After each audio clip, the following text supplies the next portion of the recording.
in this video we discuss the chapter 2 theory base of accounting. Student, in previous video we discussed the chapter first, that is introduction to accounting. In accounting introduction we read the accounting is concerned with the recording, classifying, summarizing of financial transactions and event and interpretation the result thereof. जो last हमने videos जो dictate की थी तो उनमें first जो हमारा जो चैप्टर था इंट्रोडक्शन टू अकाउंटिंग में हमने रीड किया था कि accounting is concern with recording, classifying, summarising. Means record करना, classification that is done in the book of ledger, summarising, making summary in the form of financial statement, और वो financial statement communicate करना to the interested parties means owner, managers, employees, investors, creditors, supplier of goods and tax authorities. Right student? For decision making. The investors, for example, may be interested in knowing the extent of profit or loss earned by the firm during a given period. For example, investor का जो interest होता है वो profit and loss, जी profit जो earn किया जा रहा है फर्म के द्वारा एक गिवन पीरियड के अंदर वो फाइंड आउट करना चाहता है, वो जो इन्फॉर्मेशन गेन करना चाहता है और कंपेयर करता है सेम फर्म की परफॉर्मेंस को किसी दूसरी फर्म के साथ जो कि सेम इंडस्ट्रीज के अंदर है और चेकआउट करता है कि उसे किस फर्म के अंदर जो इन्वेस्टमेंट करनी है.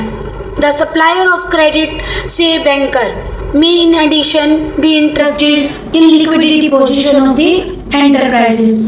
सेम एज सेकंड केस, जैसे हम सप्लायर का लें तो उसमें अगर हम बैंकर का केस लेते हैं जो हमें मनी प्रोवाइड करते हैं तो उनकी जो मेन जो इंटेंशन होती है वो फाइनेंशियल स्टेटमेंट को जो क्या जानना चाहते हैं फाइनेंशियल स्टेटमेंट से, liquidity position of the enterprises, और इसलिए वो फाइनेंशियल स्टेटमेंट को देखना चाहते हैं फर्म के और इंफॉर्मेशन को गेन करना चाहते हैं. All the peoples look forward to accounting for appropriate, useful and reliable information.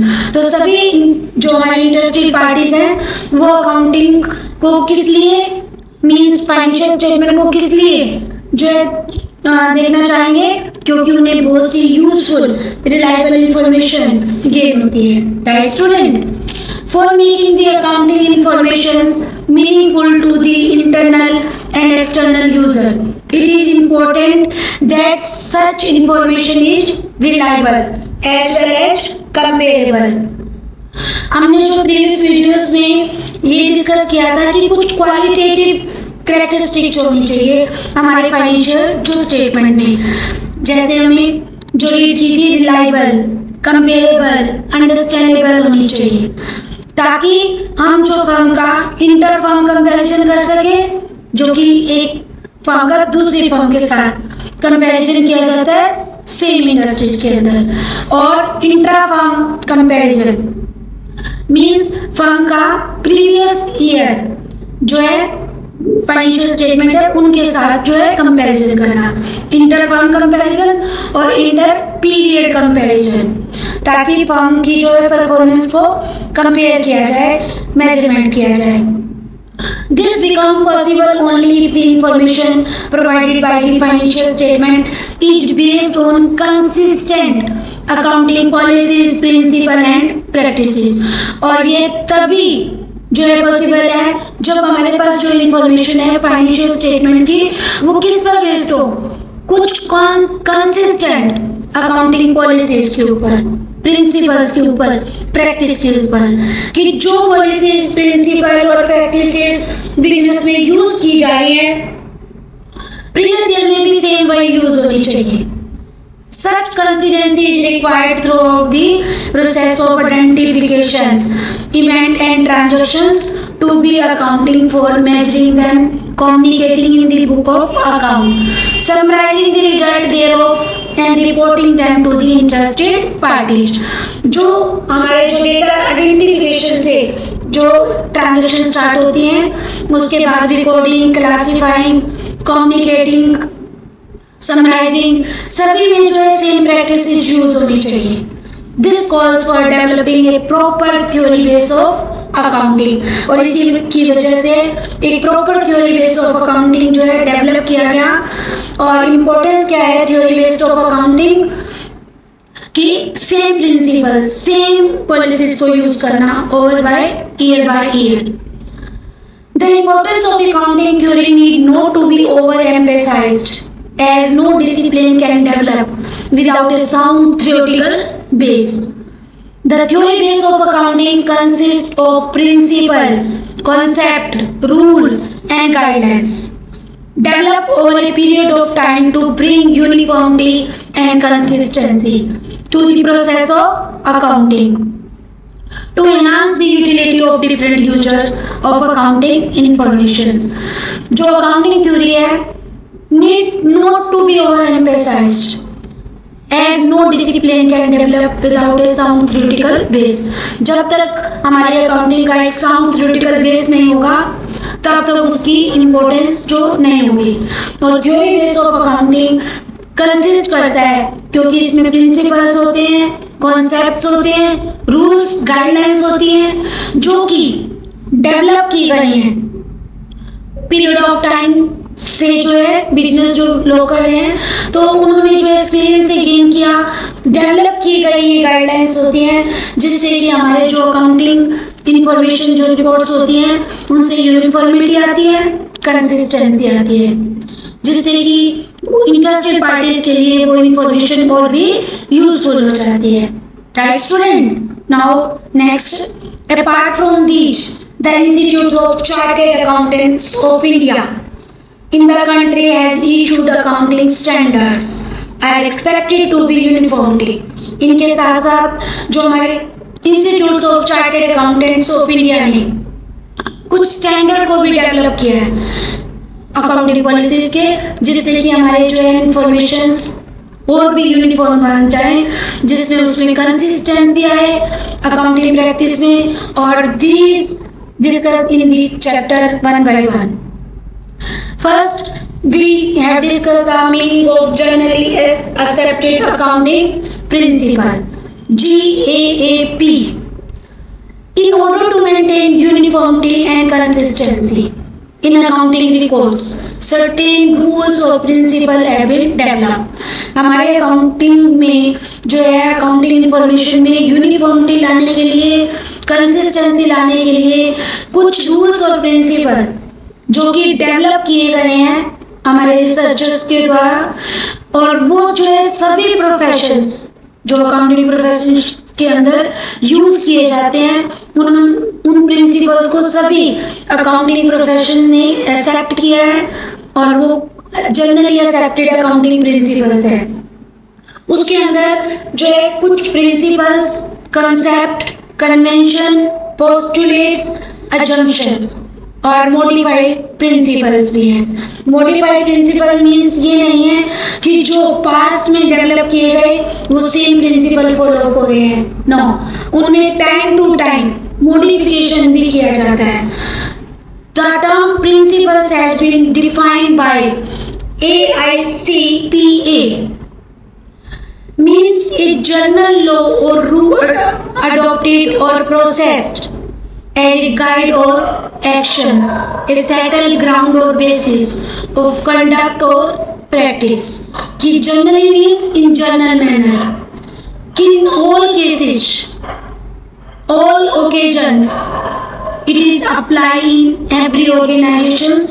Generally accepted accounting principle refer to the rules और guidelines जो कि डेटा रिकॉर्डिंग से स्टार्ट होते हैं और इंफॉर्मेशन को कम्युनिकेट करने तक चलेंगे ताकि हमारे जो फाइनेंशियल स्टेटमेंट है यूनिफॉर्म हो और ट्रू पिक्चर्स को शो करें। For example, one of the important rule is to record all transactions on the basis of historical cost. Historical cost means जिस कॉस्ट पर आपने एसेट्स को परचेज किया है। Historical cost which is verifiable from the document such as cash receipt or the for the money paid, कि जब आपने कोई एसेट परचेज की और उसके लिए मनी पेड की और मनी पेड करने पर आपको जो है सोर्स डॉक्यूमेंट कौन सा मिला, रिसीप्ट, और this brings in objectivity in the process of recording and make the accounting statement more acceptable to various users. ये जो हमारा प्रिंसिपल्स हैं उनसे क्या होंगे, जो रिकॉर्डिंग की प्रोसेस होगी वो जो है और भी यूजफुल हो जाएगी. The generally accepted accounting principle have evolved over a long period of time on the basis of past experience. ये जो हमारे प्रिंसिपल्स है अकाउंटिंग जो जनरली एक्सेप्ट किए गए हैं, ये लॉन्ग पीरियड पहले ही जो है पास्ट एक्सपीरियंस से जो लोगों ने जो है एक्सपीरियंस जो हमारे जो एक्सपर्ट है उन्होंने गेन किया है. इसमें कस्टम स्टेटमेंट बाय इंडिविजुअल्स और professional bodies, regulation by government agencies and have general accepted among most accounting professionals include होते हैं. ये प्रिंसिपल जो है स्टैटिक नहीं है नेचर से, not static in nature, they are consistently influenced by changes in the legal, social and economic environment as well as the needs of the user. कि भी टाइम के अकॉर्डिंग चेंज होता है, जैसे लीगल, सोशल, इकोनॉमिक इन्वायरमेंट में change होता है या यूजर्स की नीड में चेंज होता है, तो उस अकॉर्डिंग प्रिंसिपल में भी जो है ये डायनेमिक होते हैं, टाइम टू टाइम चेंज होता रहता है. Right student, these principles are also referred as concept and conventions. इनको हम concept और convention बोलते हैं. Concept means first refer to the necessary assumptions and ideas which are fundamental to accounting practice. इसमें assumption ली जाती हैं, ideas आते हैं जो हमारी accounting जो practice के लिए fundament है. The term convention जो है denotes custom or traditions as a guide to the preparation of accounting statement. ये जो हमारे convention होती है, guidelines होती हैं of accounting statement के रूप में जो prepare किए जाते हैं. तो किन guidelines के बेस पर आपने accounting statement जो prepare करने हैं. Same rules or guidelines have been described by one author as a concept, by another as a postulates, still by other as a conventions. This at times become confusing to the learner. Instead of going into the semantics of these terms, it is important to concentrate. It is observed that various terms such as principle, postulate, convention, modified principal assumption have been interchangeably, एक दूसरे की जगह पर ये सब use किए जाते हैं और इनको हम बोलते हैं बेसिक अकाउंटिंग कॉन्सेप्ट. और these are discussed one by one in this chapter. Right student? First we discuss the concept, then convention. First concept, the basic accounting concept.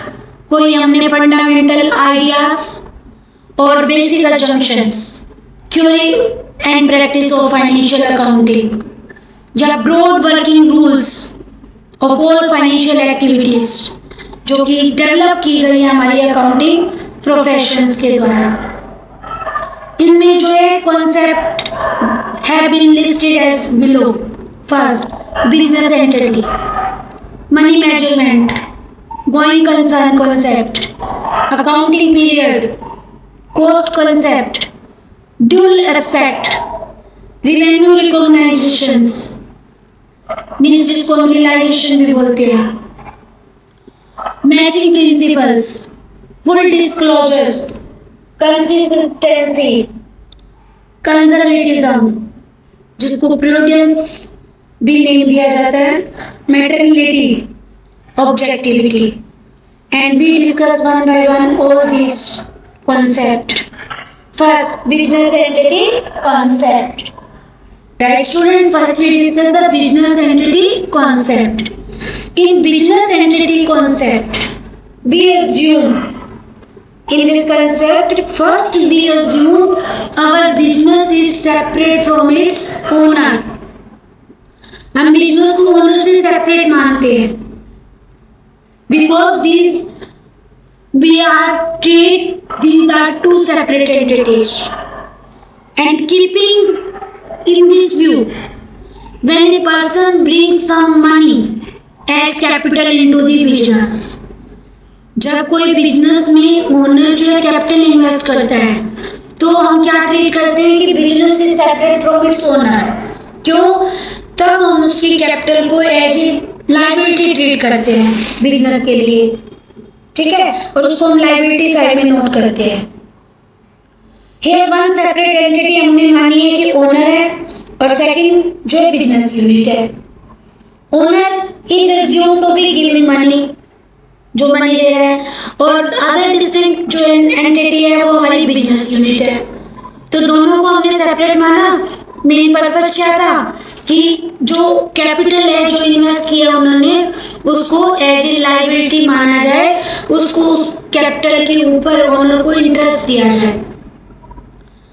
When the owner withdraws any money, same अगर owner withdraw करता है money को from the business for his personal expense is called drawings. It is treated as a deduction of owner capital. वो हम drawing treat करें, उसको capital से deduct करें, अगर जो है डीड में प्रोविजन है तो उसके ऊपर इंटरेस्ट भी लिया जाए, राइट। इससे क्या है कि जब वो ड्रॉइंग कर लेता है तो लायबिलिटी क्या हो जाती है, रिड्यूस हो जाती है बिजनेस की, तो इसलिए उसे कैपिटल में से क्या करना चाहिए, डिडक्ट करना चाहिए। The accounting reports are made in the book accounts as per this point of the business unit, not that of the owner. जब भी हम रिकॉर्डिंग करेंगे बुक्स ऑफ अकाउंट में, हम बिजनेस व्यू से करेंगे, ओनर के व्यू से नहीं करेंगे रिकॉर्डिंग, राइट स्टूडेंट। बिजनेस के व्यू से सोचेंगे कि वो बिजनेस के लिए जो है इनकम है, लाइबिलिटी है, एक्सपेंसेज है, प्रॉफिट्स है।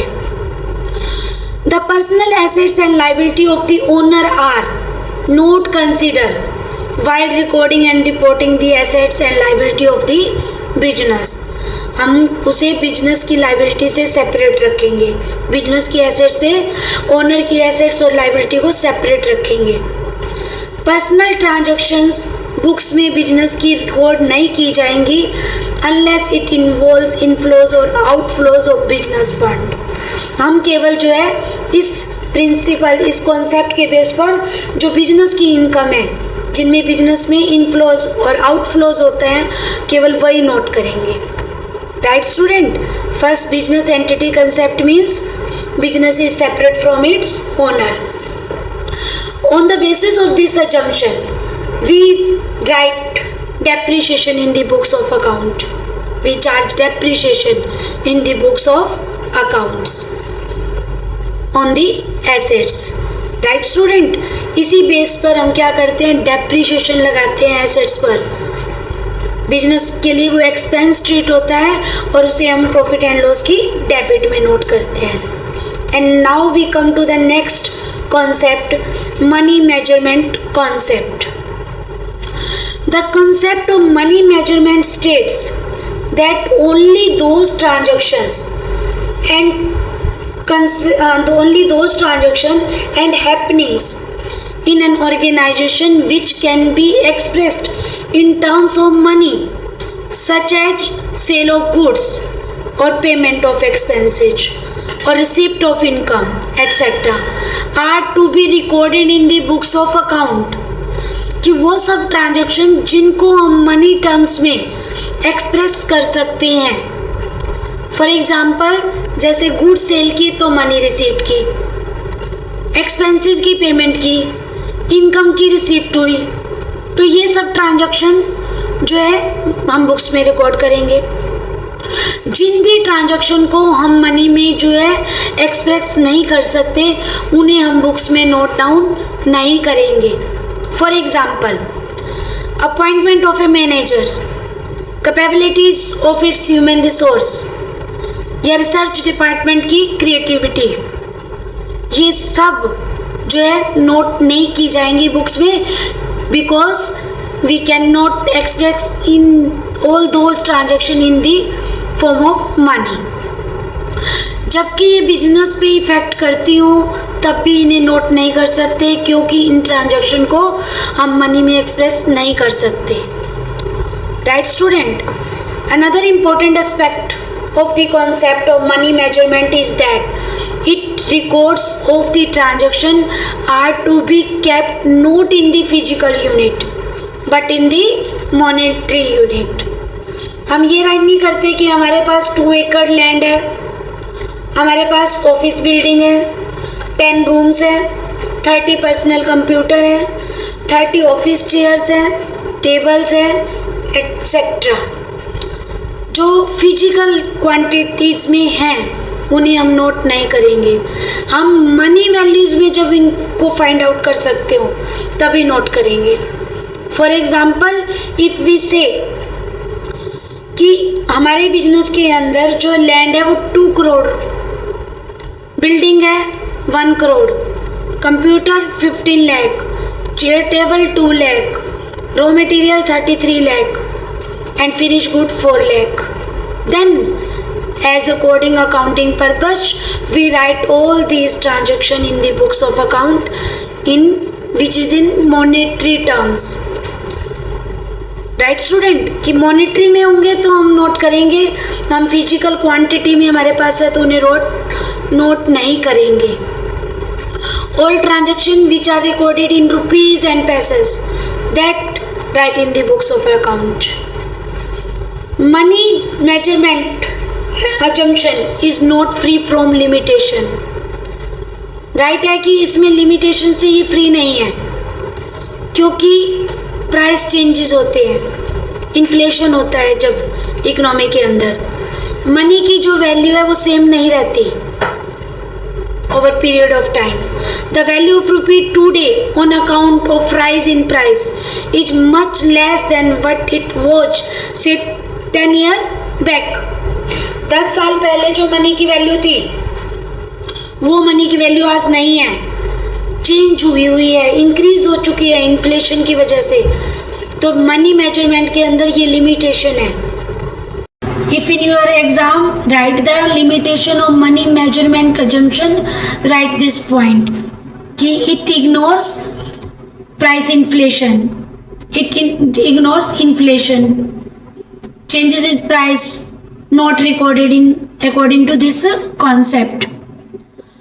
In the balance sheet, when we add different assets brought at different points of time, for example building purchase in 1995 2 crore, plant purchase 2005 1 crore, we are in fact adding heterogeneous values which cannot be clubbed together।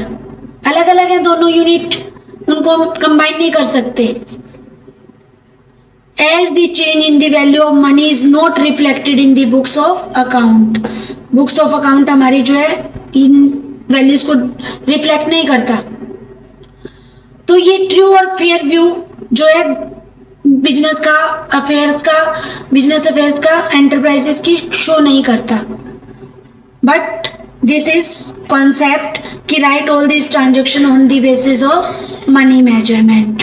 Right student? Now we come to the third going concern concept। According to this concept, first we assume our business will be continue in future for a long period of time and would not be liquidated in the foreseeable future। कि business को हम पहले ये assume करके चलेंगे कि हमारा business long time तक फ्यूचर में कंटिन्यू रहेगा, हम उसे क्लोज करने के लिए जो नियर फ्यूचर में नहीं सोच रहे। This is important assumption of accounting and that provide very basis for showing the value of assets in the balance sheet. Going concern concept के बेस पर ही जो है हम रिकॉर्डिंग करते हैं डेप्रिसिएशन एटसेट्रा की। As assets may be defined as a bundle of services.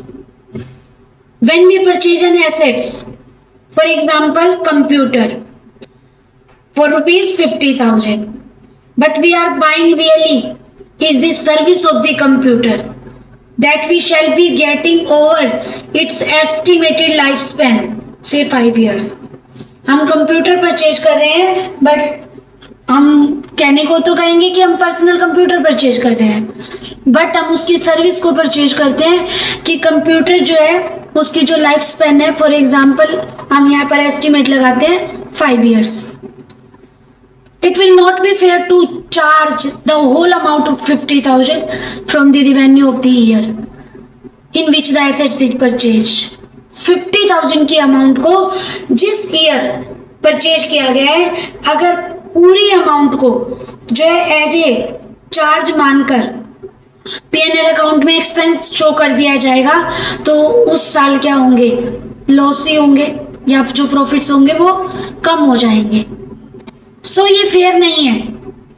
Instead of हम यहाँ पर एज्यूम करेंगे कि जितनी भी हमने लाइफ स्पेन माना है उसकी लाइफ को, उस एसेट्स की लाइफ को, उसके बेस पर हम उसका डिवीजन कर देंगे. It means 50,000 divided by 5, that is 10,000. 10,000 every year we charge in P&L account for 5 years. कौन से अकाउंट से चार्ज करेंगे? Yes student, from the profit and loss account. हम एवरी ईयर 10,000 की अमाउंट चार्ज करेंगे प्रॉफिट एंड लॉस में as a expenses की तरह, और 5 years आफ्टर हमारे पास जो मनी होगी वो 50,000 हो जाएगी cover. Will not to be charged from the revenue of the year in which the assets was purchased. हमें जो है जब गोइंग कंसर्न जो कंसेप्ट लेके चलेंगे, तब हमें 50,000 उसी साल नहीं चार्ज करने होंगे जिस साल जिस ईयर जो एसेट परचेज की गई है, हम उसे 5 years में क्या कर देंगे, सेपरेट कर देंगे, जिससे कि प्रॉफिट एंड लॉस पर इक्वल डिफरेंस होगा और जो है प्रॉफिटेबिलिटी पर भी नहीं डिफरेंस होगा, कि जिससे कि फाइनेंशियल पोजीशन डाउन हो सकती है अगर हम 50,000 के 50,000 1 year में ही चार्ज कर लेते हैं. This is very important concept. Business जो है first we think that is going concern concept, कि बिजनेस को हमने क्या सोचा कि गोइंग कंसर्न कंसेप्ट है. Right student, now we come to the next accounting period concept. Accounting period refers to the span of time at the end of which the financial statement of an enterprises are prepared. Accounting period का meaning क्या है कि वो span of time, उस time period को show करता है कि जब हम अपने eight the end of the period when we maintain the financial statement of the enterprises. कि फाइनेंशियल स्टेटमेंट बनाने का पर्पस क्या है कि हमने जो है प्रॉफिट अर्न किए या हमारे जो बिजनेस में लॉसेस हो रहे हैं during this periods, and what is the exactly position of the assets and liability eight the end of the periods.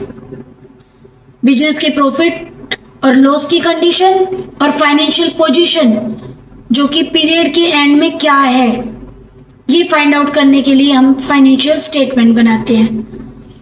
यहाँ पर टाइम पीरियड डिसाइड किया जाता है कि कितने टाइम पीरियड के बाद फाइनेंशियल स्टेटमेंट प्रिपेयर किए जाएंगे. इस फाइनेंशियल जो इंफॉर्मेशंस को गेन करने के लिए डिफरेंट यूजर्स जो है इंटरवल पीरियड्स वेरियस पर्पज के अकॉर्डिंग जो है फॉलोअप करते हैं. No firm can wait for long to know the financial result as various decisions are to be taken at regular intervals. कोई भी फर्म लॉन्ग टाइम जो है अकाउंटिंग पीरियड को मेंटेन नहीं करना चाहेगी, क्योंकि इसे रेगुलर इंटरवल पर इंफॉर्मेशन को गेन करना होता है बिजनेस की profit and loss and balance sheet को. सो रेगुलर इंटरवल पर जो है बिजनेस के फाइनेंशियल स्टेटमेंट बनाए जाते हैं, जो कि normally after a period of 1 year. Timely information ताकि हमारे यूजर्स को मिल जाए, और this interval of time is called accounting period जो कि नॉर्मली 1 ईयर का होगा। 1 ईयर आफ्टर जो है फाइनेंशियल स्टेटमेंट बनाए जाएंगे। फाइनेंशियल स्टेटमेंट प्रिपेयर करने के बाद इंटरेस्टेड पार्टीज को जो है रिजल्ट को कम्युनिकेट किया जाएगा ताकि वो बिजनेस के बारे में डिसीजन ले सकें। Right student? Companies act 2013, income tax act require that the income statement should be prepared annually. हमारा जो कंपनी एक्ट क्या कहता है जो, और इनकम टैक्स एक्ट कि जो हमारे इनकम स्टेटमेंट होते हैं वो एनुअली प्रिपेयर करने चाहिए। और इस केस के लिए इस जो सर्टेन सिचुएशन में इनकम स्टेटमेंट तो एनुअली जो प्रिपेयर हो, लेकिन अगर कुछ ऐसी सिचुएशन आई है उसमें इंट्रीम फाइनेंशियल स्टेटमेंट भी प्रिपेयर करनी पड़ती है तो वो इंट्रीम तैयार की जाए। For example, before the end of the period, at the time of the retirement of a partner, the accounting period can be different from 12 months period. Retirement की वजह से मैं अपने फाइनेंशियल स्टेटमेंट को प्रिपेयर करना पड़ गया और वो क्या होगा पीरियड, वो 12 मंथ से डिफरेंट होगा।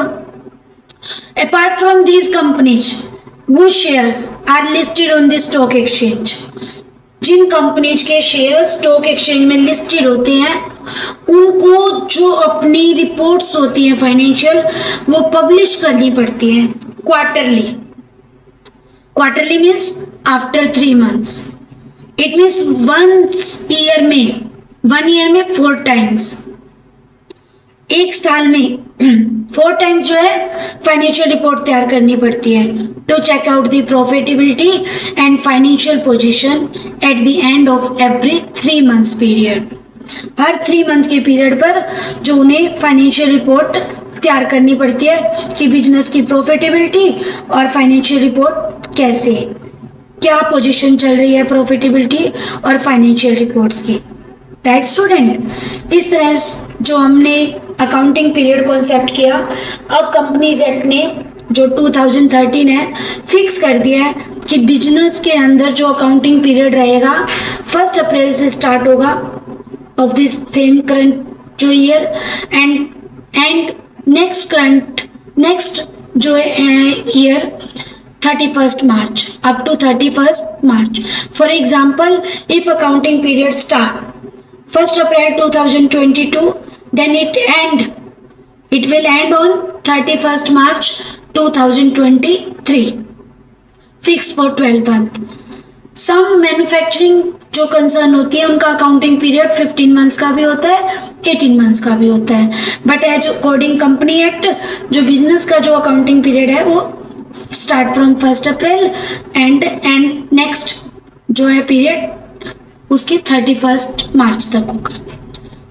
ओके, इस टाइप से जो अकाउंटिंग पीरियड डिसाइड किया जाता है ताकि बिजनेस के जो है प्रॉफिटेबिलिटी और financial position time to time पता लगती रहे बिजनेसमैन को, और अगर उसे कुछ डिसीजन लेना है तो टाइमली ले सके, उसे एक लॉन्ग पीरियड तक वेट नहीं करना पड़े।